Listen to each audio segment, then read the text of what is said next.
ત્યાં સંતાન થશે, તારા ભાગ્યમાં સંતાન તો નથી. જ્યાં સંતે બ્રાહ્મણને આટલું કહ્યું ત્યાં બ્રાહ્મણ રાજી થઈ ગયો. બ્રાહ્મણ કહે કે આ બધું પહેલા કહી દીધું હોત તો આટલી બધી માથાકૂટ તો ન થાત. સાધુ છે અંતર ધ્યાન થયા. બ્રાહ્મણ છે એ ફરી પાછા ઘેરે આવ્યા અને પોતાની પત્નીને વાત કહી.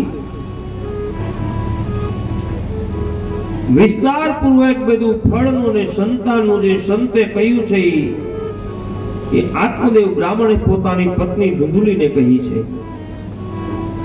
અને જે ફળ હતું એ ધુંધુલીના હાથમાં આપ્યું છે. ફળ એમને ખવડાવ્યું નથી. એ ધુંધલીએ ફળ હાથમાં રાખ્યું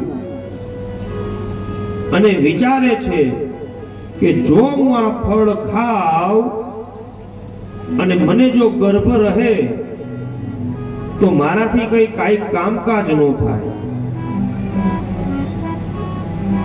મારી નણંદને બોલાવી પડે.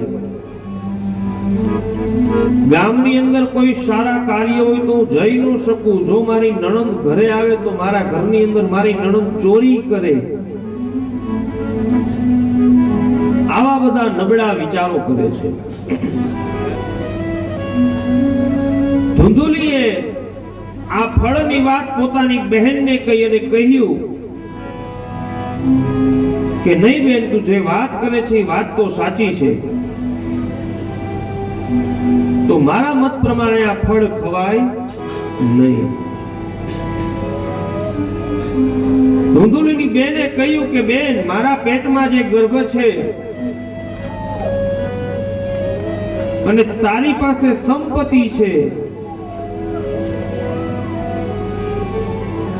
તો મારે ત્યાં જે બાળકનો જન્મ થશે ને એ બાળક હું તને આપી દઈશ અને બદલામાં તું મને રૂપિયા આપજે, સંપત્તિ આપજે. અને આ જે ઝોલીમાં જે ફળ હતું સંતે દીધેલું એની પરીક્ષા કરવા માટે ઈ ફળ ધુંધુલીએ એના ફળિયાની અંદર જે ગાય હતી એ ફળ ગાયને ખવડાવ્યું છે. સમય જતાની સાથે ધુંધુલીના બહેનની ત્યાં બાળકનો જન્મ થયો. કોઈ જોવે નહીં એવી રીતે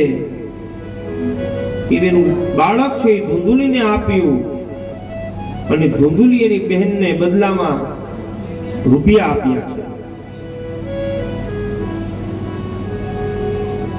અહીંયા આત્મદેવ નામનો બ્રાહ્મણ છે એ છેતરાયો છે અને સંતની પ્રસાદી દીધેલ કોઈ દિવસ ખોટી ન પડે.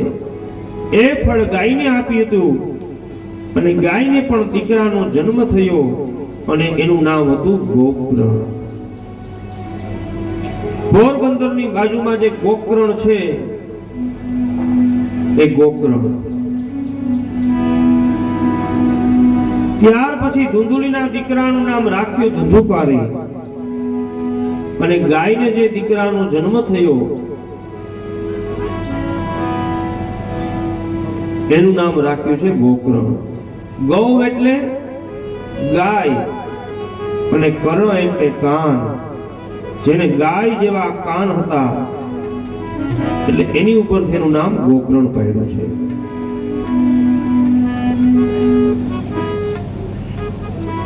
ધુંધુકારી છે એ ખૂબ બુદ્ધિ વાળો હતો અને ગોકર્ણ મહારાજ છે એ જ્ઞાની છે. ધુંધુકારી છે એ પોતાના પિતાને મારે છે, ધન પડાવી લે છે. આવી બધી ધુંધુકારી પીડા ઉત્પન્ન કરે છે અને આત્મદેવ નામનો બ્રાહ્મણ છે એ રડે છે. કહેવા લાગ્યો કે આના વગર તો દીકરા વગરનો હતો એ સારું હતું. હવે જ્યાં ઘરમાં આવું ત્યાં દીપડો આવે એવું લાગે છે.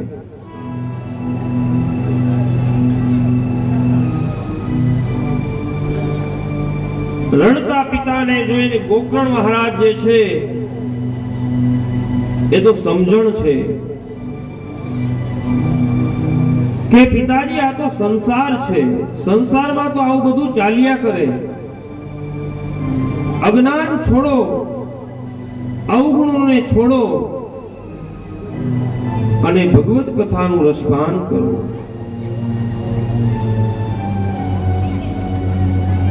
આત્મદેવ નામનો બ્રાહ્મણ છે એ બધું સમજી ગયા છે. આત્મદેવ નામ